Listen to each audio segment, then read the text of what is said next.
बाल कविता नटखट चूहा। बच्चों, एक था चूहा, बहुत ही नटखट और बहुत ही चालाक। कुछ न कुछ शरारत करने का उसका मन करता रहता था। एक दिन उसने अपने दिल में सोचा, आज मैं शहर जाऊंगा। बारिश के कारण दिल से बाहर निकलने बहुत दिन बीत गए। घर में बैठे बैठे दिल घबरा गया। नटखट चूहा झटपट तैयार होकर शहर की ओर निकल पड़ा। वह मस्ती से झूमता हुआ चला जा रहा था कि रास्ते में उसे एक बड़ी सी कपड़े की दुकान दिखाई दी। दुकानदार अपनी दुकान खोल के अंदर जा ही रहा था कि नटखट चूहा चुपचाप उसके पीछे अंदर चला गया। जैसे ही दुकानदार अपनी जगह पर बैठा, उसकी नजर चूहे पर पड़ी। दुकानदार ने कहा, अरे तू मेरी दुकान में क्या कर रहा है? चल भाग यहाँ से। चूहा बोला, मैं अपनी टोपी के लिए कुछ कपड़े खरीदने आया हूँ। दुकानदार हंसा, हा हा, हट यहाँ से, मैं चूहे को कुछ नहीं बेचता। चूहा गुस्से में बोला, तुम मुझे कपड़ा नहीं बेचोगे? दुकानदार बोला, भाग यहाँ से, बेकार में मेरा समय बर्बाद ना कर। चूहा चिल्लाया, तुम मुझे कपड़ा देते हो या नहीं? दुकानदार बोला, नहीं, बिल्कुल नहीं। इस बार नटखट चूहे ने गाना गाया, रातों रात मैं आऊँगा, अपनी सेना लाऊंगा, तेरे कपड़े कुतरूंगा। दुकानदार डर के बोला, चूहे भैया ऐसा न करना, मैं अभी तुम्हें रेशमी कपड़े का टुकड़ा देता हूँ। और उसने चूहे को रेशमी कपड़े का टुकड़ा दे दिया। कपड़ा लेकर चूहा उछलता कूदता दुकान से बाहर निकल गया। फिर वह एक दर्जी की दुकान में आ पहुंचा। चूहे ने कहा, दर्जी जी, मुझे तुमसे कुछ काम है। चूहे ने दर्जी को रेशमी कपड़ा दिया और कहा, कृपया इस कपड़े की एक अच्छी टोपी सील दो। दर्जी हंसा, चल हट यहाँ से, मेरा समय खराब न कर, मेरे पास तेरा काम करने के लिए समय नहीं है। दर्जी ने कहा। अब चूहे को गुस्सा आ गया। वह जोर से चिल्लाया, तुम मेरी टोपी सीलते हो या नहीं?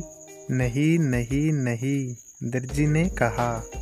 तो ठीक है, चूहा बोला और गाने लगा, रातों रात मैं आऊँगा, अपनी सेना लाऊंगा, तेरे कपड़े कुतरूंगा।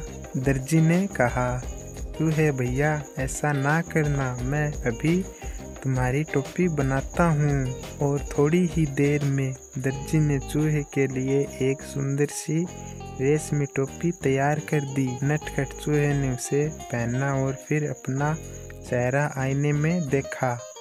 यह टोपी तो एकदम सादी है, मैं इस पर चमकीले सितारे लगवाऊंगा, चूहे ने सोचा।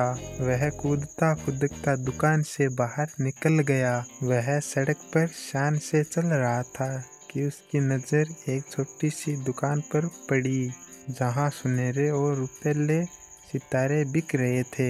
अंदर जाकर वह इधर उधर उछलने कूदने लगा। दुकानदार ने कहा, अरे चल यहाँ से, तू यहाँ क्या करने आया है? चूहे ने कहा, मैं अपनी टोपी के लिए सुनहरे और रुपैले सितारे खरीदने आया हूँ। दुकानदार ने कहा, भाग यहाँ से, मुझे बेवकूफ़ बनाने की कोशिश ना कर। एक चूहे को सितारे से क्या मतलब? तुम मुझे सितारे बेचोगे या नहीं? चूहे ने गुस्से से पूछा। नहीं नहीं नहीं, मैं तुम्हें सितारे नहीं बेचूंगा, दुकानदार ने कहा। चूहे ने फिर उत्तर दिया, रातों रात मैं आऊँगा, अपनी सेना लाऊंगा, सारे सितारे बिखरूंगा। दुकानदार ने कहा, चूहे भैया ऐसा ना करना, मैं तुम्हारी टोपी के लिए रंग बिरंगे सितारे दे दूंगा, और यह नहीं, उसे तुम्हारी टोपी में टांग भी दूंगा। अच्छा तो ज़रा जल्दी करो, चूहे ने कहा।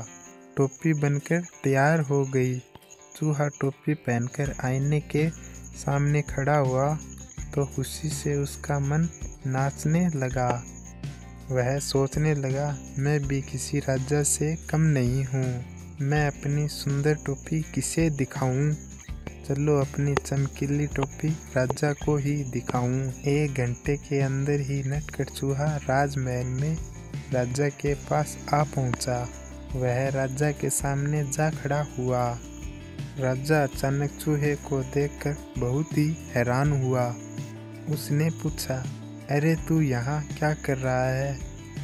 चूहे ने कहा, महाराज पहले यह बताओ कि मैं इस टोपी में कैसा लग रहा हूँ। राजा ने जवाब दिया, वाह तुम तो एकदम राजकुमार लग रहे हो। चूहा झटपट बोला, अच्छा तो फिर उतरो गद्दी से, यहाँ मैं बैठूंगा। राजा को हंसी आ गई। उसने कहा, भाग यहाँ से, मेरा सिंहासन चूहे के लिए नहीं है, केवल एक राजा ही इस पर बैठ सकता है। चूहे ने पूछा, तो क्या तुम मुझे अपनी गद्दी नहीं दोगे? बिल्कुल नहीं, मैं तुम्हें अपना सिंहासन नहीं दूंगा, राजा ने उत्तर दिया। तो तुम नहीं उतरोगे?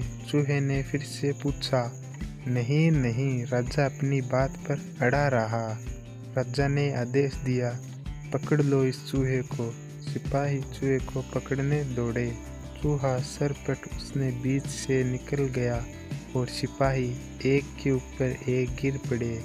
अब चूहे ने अपनी कमर पर हाथ रखकर कहा, रातों रात मैं आऊँगा, अपनी सेना लाऊंगा, तेरे कान कुतरूंगा। राजा ने सोचा, चूहे की फौज तो पूरे महल को तहस नहस कर देगी।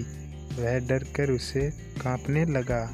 चूहे ने फिर कहा, रातों रात मैं आऊँगा, अपनी सेना लाऊंगा, तेरे कान कुतरूंगा। राजा डर से कांपने लगा। कांपती आवाज में उसे कहा, चूहे भैया तुम बेकार में ही नाराज हो रहे हो। मैं अपनी गद्दी से अभी उतरता हूँ और तुम शौक से जितनी देर चाहो इस पर बैठ सकते हो।